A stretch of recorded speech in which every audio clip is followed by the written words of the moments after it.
الشیطان الرجیم بسم اللہ الرحمن الرحیم الحمد للہ رب العالمین وصلی اللہ علی محمد وآلہ الطاہرین.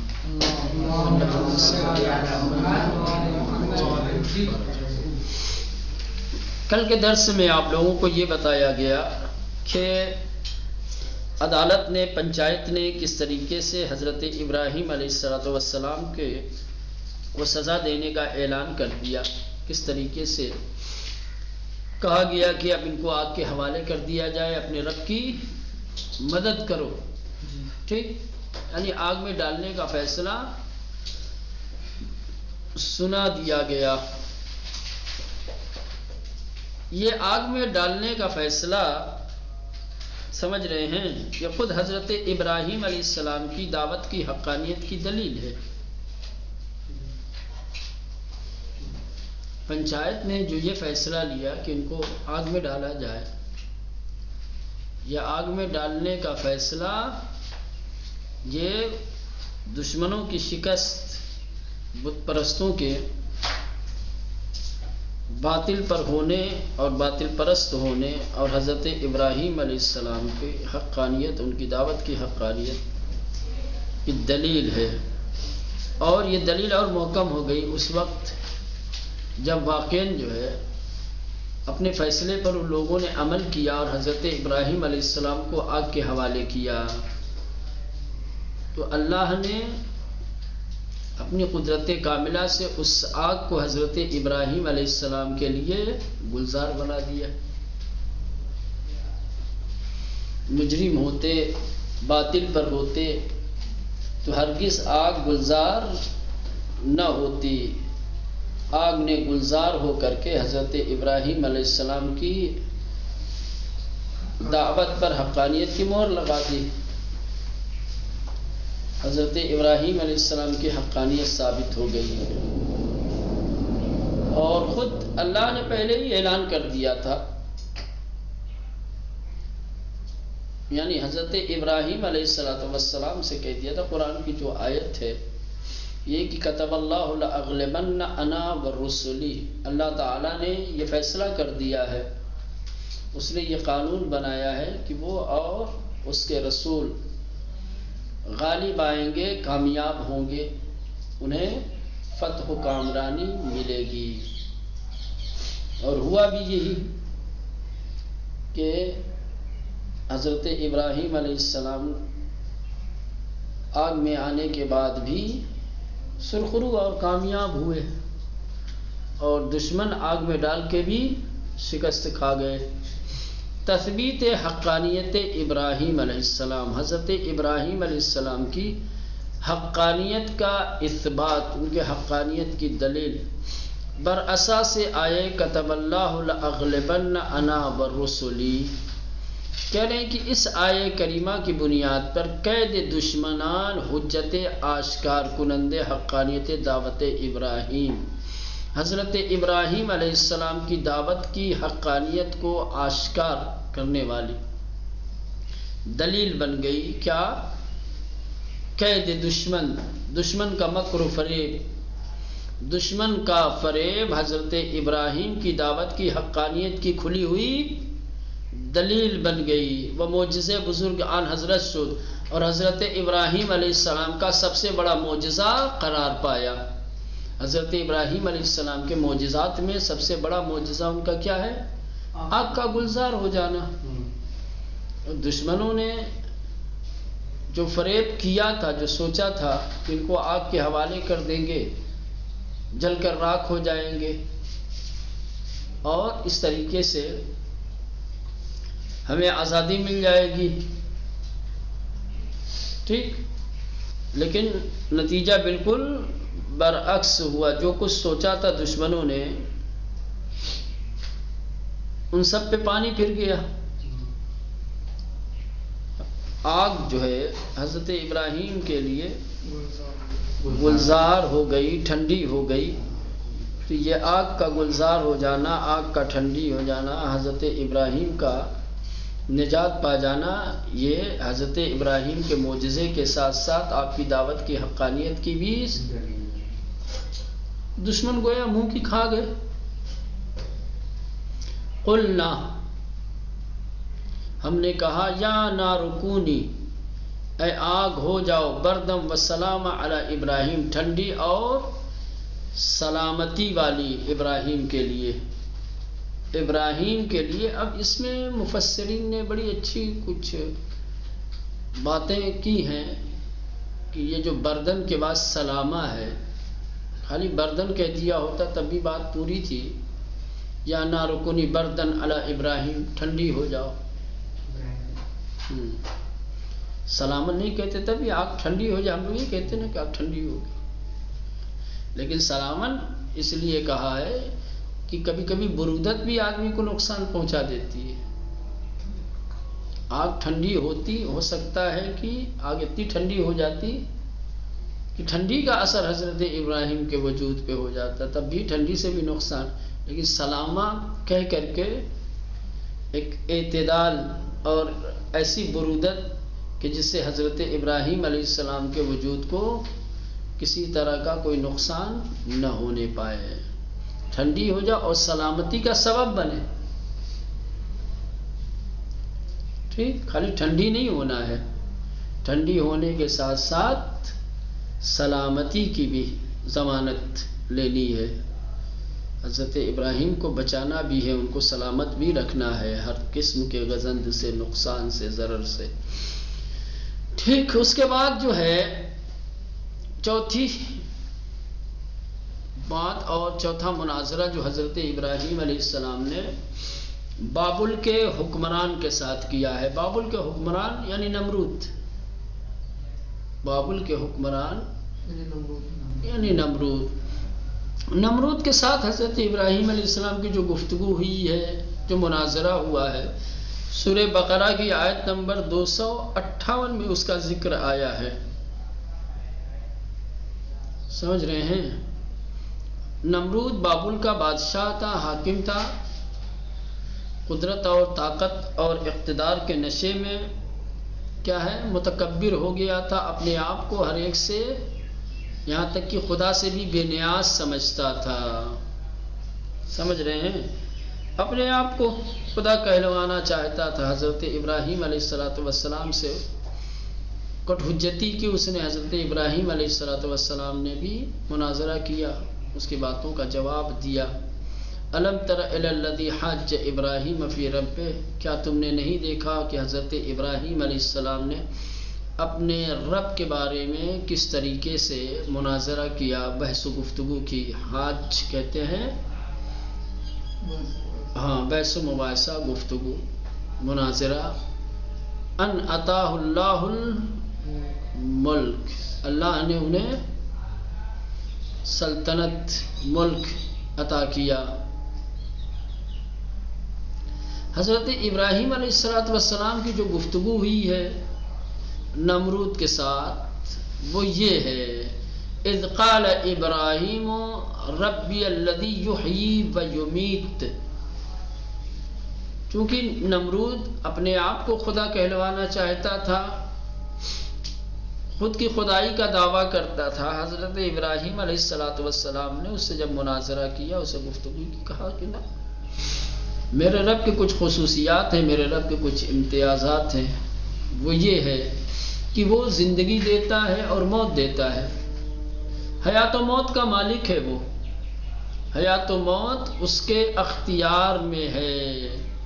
جیسے ہی حضرت ابراہیم علیہ السلام نے اپنے رب کی ان خصوصیات کا تذکرہ کیا، اللہ کے اختیارات کو، اس کے قدرت کو بیان کیا کہ میرا رب وہ ہے کہ جو حیات اور موت دیتا ہے، نمرود نے فوراً مغالطہ کیا اور موت و حیات کو ایک ظاہری موت و حیات سمجھ بیٹھا، سمجھ رہے ہیں؟ ظاہری موت و حیات سمجھ بیٹھا، اور پھر اس کی تفسیر میں جائیں گے آپ، جو تفصیلی تفاسیر ہیں جہاں شان نزول وغیرہ سب کچھ مفصل تفسیریں جو لکھی گئی، اس میں یہ کہ اس نے کیا کیا کہ فوراً ایک ایسا شخص کہ جس کو موت کی سزا ملنے والی تھی، اسے آزاد کیا اور ایک آزاد انسان کو، بے خطا انسان کو کیا ہے سزا دے دی، موت دے دی. کہا دیکھو موت اور حیات پر تو میرا بھی اختیار ہے، موت اور حیات پر تو میں بھی قادر ہوں، دیکھ لو. زندہ رہنے والے کو مار دیا، مرنے والے کو ہم نے بچا لیا. یہی تو زندگی اور موت کا اختیار ہے. سمجھ رہے ہیں؟ چونکہ نمرود یہ سمجھتا تھا کہ جس حیات و موت کی بات ابراہیم کر رہے ہیں وہ موت و حیات ہی ظاہری حیات و موت ہے، اس کے تو اسباب ہیں، ہے نا. اس میں بات اختیار کی نہیں ہے. سمجھ رہے ہیں؟ زندگی اور موت کے اللہ نے اسباب بنائے ہیں. اب اپنی گردن کاٹ لو خود ہی، تو زندہ رہو گے، مر جاؤ گے تو کہو گے کہ میں موت پہ اختیار رکھتا ہوں. موت پہ قادر ہو جائیں گے آپ؟ نہ، یہ تو ظاہری چیز ہے. حیات و موت کا یہ ظاہری معنی ہے، وَإِلَّا حقیقی جو موت و حیات ہے وہ دوسری ہے. تو اس نے اس طریقے سے کیا تو پھر فوراً جو ہے راستہ بدلا. حضرت ابراہیم علیہ السلام نے دیکھا کہ نہ اس کے بھیجے میں، اس کے دماغ میں میری بات سما نہیں رہی ہے، گھس نہیں رہی ہے، درک نہیں کر پا رہا ہے. ابھی عقل جو ہے بچوں والی ہے، پختہ نہیں ہے. میری منطقی اور میری فلسفی باتیں یہ درک نہیں کر پا رہا ہے. تو بالکل سامنے کی مثال دی. کہا میرا خدا وہ ہے جو سورج کو پورب سے نکالتا ہے اور پچھم میں ڈباتا ہے. چلو اب تو اگر قادر ہے تو پچھم سے نکال کے پورب میں ڈبا دے. موت و حیات جو ہے سمجھ میں نہیں آ رہی تھی تمہیں. ظاہری معنی لے کر کے ایک بے گناہ کو قتل کر کے ایک گنہگار کو زندگی دے کے تو سمجھ رہا ہے کہ زندگی اور حیات کا مالک ہو گیا ہے. سمجھ رہے ہیں؟ تو فوراً حضرت ابراہیم علیہ السلام نے کہا فَإِنَّ اللَّهَ يَأْتِ بِالشَّمْسِ مِنَ الْمَشْرِقِ فَأْتِ بِهَا مِنَ الْمَغْرِبِ. اللہ پورب سے سورج کو نکالتا ہے تو مغرب سے نکال دے. جب یہ بات کہی فَبُهِتَ الَّذِي كَفَرَ، کافر یہاں مبہوت ہو گیا، خاموش ہو گیا، ہوائیاں اڑ گئی اس کے چہرے پہ، کوئی جواب نہیں دے سکا. ٹھیک دیکھیں حضرت ابراہیم علیہ السلام چریا نے ان مناظرے را تنہا در آئے 250 حشر سورہ بقرہ میں خوانیم. کہہ رہے ہیں کہ بابل کے فرما روا یعنی نمرود کے ساتھ جو مناظرہ کیا ہے حضرت ابراہیم علیہ السلام نے وہ صرف سورہ بقرہ کی آیت نمبر 258 میں اس کا ذکر ہوا ہے. بفرمودہ قرآن کے ارشاد کے مطابق نمرود با پشتوان قدرت خویش، نمرود اپنی قدرت پر اپنی طاقت پر بھروسہ کرتے ہوئے تکیہ دیتے ہوئے دوچار استکبار و استغنا شدے، غرور و تکبر اور استغنا میں گرفتار ہو گیا، اپنے آپ کو بے نیاز سمجھنے لگا.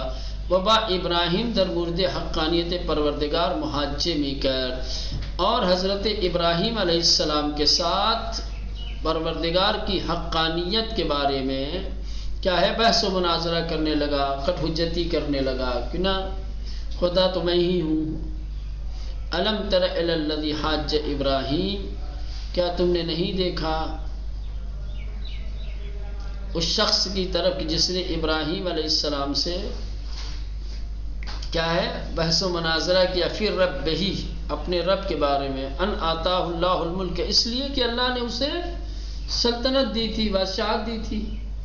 اللہ نے اسے سلطنت اور بادشاہت دے دی تو طاقت کے نشے میں اتنا مستکبر ہو گیا، اتنا متکبر ہو گیا اور اس قدر اپنے آپ کو بے نیاز سمجھنے لگا کہ رب کے بارے میں حضرت ابراہیم سے کٹ حجتی کرنے لگا. ابراہیم علیہ السلام نے در احتجاج خود با نمرود کے ساتھ جو اپنے بحث کی ہے، جو احتجاج کیا ہے، ابتدا دو مورد از بیج گیا ہے پروردگار را بیان نمود. پہلے اللہ کی دو خصوصیت بیان کی.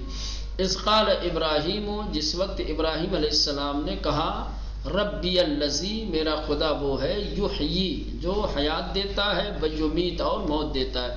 نمرود فوراً دست بے مغالطے زد، نمرود نے فوراً مغالطے کا سہارا لیا. سمجھ رہے ہیں؟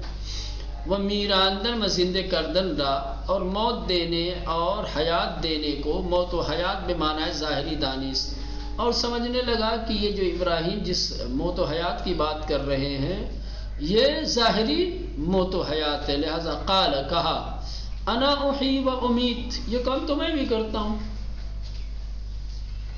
اپنے رب کی جو دو خصوصیت تم بیان کر رہے ہو، اپنے رب کی جو دو صفت کہ حیات دینے والا اور موت دینے والا ہو، تو وہ دونوں صفتیں تو میرے اندر بھی ہیں۔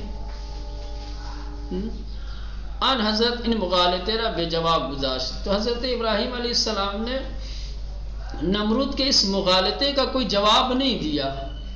وَأَزْدَرِ دیگری وارث شد، ایک دوسرا دروازہ، دوسرے دروازے سے داخل ہوئے، یعنی ایک دوسرا سوال فوراً رکھا۔ قال کہا ابراہیم علیہ السلام نے فَإِنَّ اللَّهَ يَأْتِي بِالشَّمْسِ مِنَ الْمَشْرِقِ، بے شک اللہ سورج کو مشرق سے پورب سے نکالتا ہے۔ فَأْتِ بِهَا مِنَ الْمَغْرِبِ، تم اسے مغرب سے نکال دو۔ جب یہ بات حضرت ابراہیم نے کہی فَبُہِتَ الَّذِي كَفَرَ، بس کافر مبہوت ہو گیا، کفر کرنے والا بہت زدہ ہو گیا، اس کی ہوائیاں اڑ گئی، اس کے منہ پہ تالے لگ گئے۔ وَاللَّهُ لَا يَهْدِي الْقَوْمَ الظَّالِمِينَ، اور اللہ ظلم کرنے والی قوم کی ہدایت نہیں کرتا۔ طلوع و غروب خورشید در دنیا مسئلے ہمیشگی بودے است، کہہ رہے کہ سورج کے نکلنے اور ڈوبنے کا مسئلہ دنیا میں ہمیشہ رہا ہے۔ بنابر ان نمرود عاجز از جواب بہت زدہ شد، چونکہ یہ وہ چیز تھی کہ جو ہمیشہ سے رہی ہے، سمجھ رہے ہیں، لہذا نمرود جواب سے یہاں پر عاجز ہو گیا، ناتوان ہو گیا اور بہت زدہ ہو گیا۔ ودر مقابلے دیدگان مربوبہائے خود در ان مناظر شکست ہو، اور اپنے رب کے بارے میں خود کے یا جسے وہ بھی رب مانتا رہا ہوگا، بتوں کی ربوبیت کے بارے میں کوئی جواب جب نہیں ہوا، تو اس طریقے سے مناظرے میں نمرود نے شکست کھا لی۔ ایک اہم نقطہ اور بات تمام، احتجاج باید با توجہ به سطح فکر مخاطب باشد، چون مخاطبان حضرت ابراہیم در کے معنی حقیقی احیا و اماتر نداشتن، از این رو ان حضرت دست به احتجاج دیگری زد، کہنے کہ کبھی بھی آپ کو دلیل دینی ہے، احتجاج کرنا، گفتگو کرنی ہے کسی سے، تو اس کی سطح فکری کو دیکھ کر کے، اس کی فکر کی سطح کو دیکھو کہ اس کی فکر کس قابل ہے، کتنی گنجائش ہے، کس طریقے کی باتوں کے درک کرنے کی صلاحیت رکھتی ہے۔ مخاطب کی سطح فکری کے مطابق احتجاج کرنا چاہیے، گفتگو کرنا چاہیے، وَإِلَّا وہ بات درک نہیں کر پائے گا۔ جیسے کہ حضرت ابراہیم نے نمرود کے ساتھ موت و حیات کی بات کہی، تو اس کی فکر میں اتنی گنجائش نہیں تھی کہ وہ موت و حیات حقیقی کو سمجھ سکے، وہ ظاہری معنی پر حمل کرنے لگا۔ اسی وجہ سے حضرت ابراہیم علیہ السلام کو فوراً اپنی بات بدلنی پڑی، سمجھ رہے ہیں، دوسری بات رکھنی پڑی۔ احتجاج باید با توجہ به سطح فکر مخاطب باشد، کہنے کہ احتجاج، مناظرہ، بحث و تکرار مخاطب کی سطح فکر کی طرف توجہ دیتے ہوئے ہونی چاہیے، سطح فکر کے مطابق ہونی چاہیے، مخاطب کی ذہنیت، اس کی صلاحیت، اس کی سوچ، اس کے ادراک کے مطابق۔